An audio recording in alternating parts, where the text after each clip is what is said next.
Now it's postseason time. It's the Final Four, or what's essentially supposed to be the Final Four. 2K Sports couldn't get the rights to say Final Four, but I have the right to say Final Four. So it's the Final Four, and we're taking on the Wake Forest Demon Deacons. Yes, Wake Forest and Illinois, two teams you will not expect to see in the Final Four in 2016, but here we are, ready to face off for a win and an opportunity to go to the championship.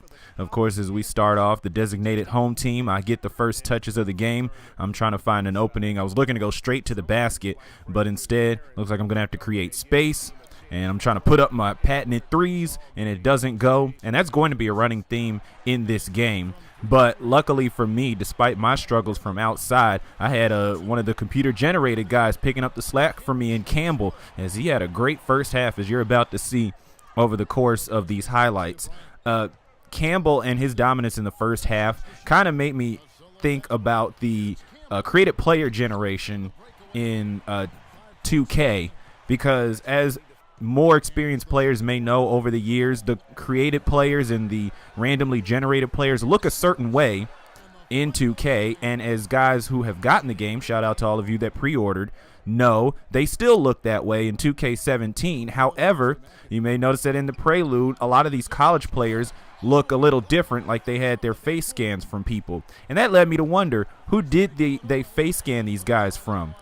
For instance, Campbell looks a lot like Eric Bledsoe to me, but did they use Eric Bledsoe or some guy that worked on the development team? And there's also two other guys, one on Wake Forest I saw, and another on another opponent that's going to come up in the next video that looks like Tayshaun Prince. So are they supposed to look like slight knockoffs of NBA players, or are they just guys from the development team? But that was just something I wondered. Let me know what you think in the comments below. As we head into the second quarter, I get a little more involved after only scoring 3 points. Here I am throwing it down with authority, as I was able to get that nifty behind the back dribble. So I'm starting to get a little more in the flow of the offense here, feeling pretty good. I had little respect for Wake Forest, the team, considering that they don't have any draft prospects on their team. You know, having a step down in competition from Oklahoma, which I played in the last video. So I was just like, oh, I'm not going to have any problem with Wake Forest. Well, as you see there, when I was going to either try to contest the shot or block it, I got ran over, ended up doing neither. And then as you're going to see here very shortly, I was just putting up a bunch of shots. And in effect, I was almost shooting the team out of the game, but that thought never crossed my mind, as I just kept putting up the shots. If I was open and the computer was telling me I was getting good shot selection up there in the user interface, I was going to keep putting them up whenever I could, even when you see I'm dog tired because I was running around using turbo too much. And you see the lead getting smaller, down by 3. I got another open shot here. It's good shot selection, but it's still not falling. But I'm insisting on putting them up because, gosh darn it, 3 is more than 2, and I know I'm good at shooting threes.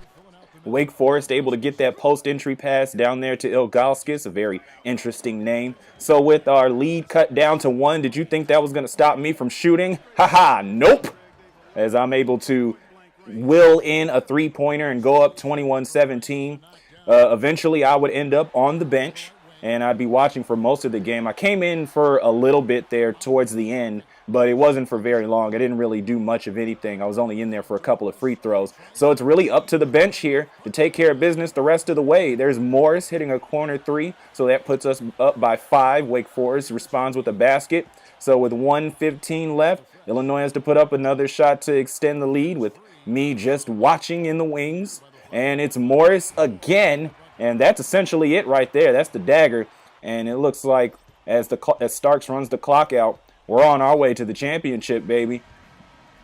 And they didn't even really need me that much to do it. But we took to the skies in this one. 11 points for me, but 8 for Campbell. Morris with 2 huge threes over there in the corner to put the game away. We took to the skies, we knocked down the threes, and we were able to get the win here and head to the championship. So a whole lot of fun there. Here's some of the returns from the game. You know, it was a rough game for me, so while my team got the win, it was a team win. It probably didn't look too good individually in terms of my draft stock here, as a few of these guys are alluding to. I was worried seeing these returns that I was going to drop in my stock, but you will see here. Nope, still a lottery pick. So that's all right with me. So I'm still holding strong here in the draft projections. And that'll do it for another episode of the Prelude. So thank you for watching. Give this video a like if you enjoyed it. Be sure to subscribe, as we still got a couple more Prelude videos left. Next game is the championship, and I'm not going to tell you who it is until you check out the video, but it's going to be a fun one. Thank you for watching.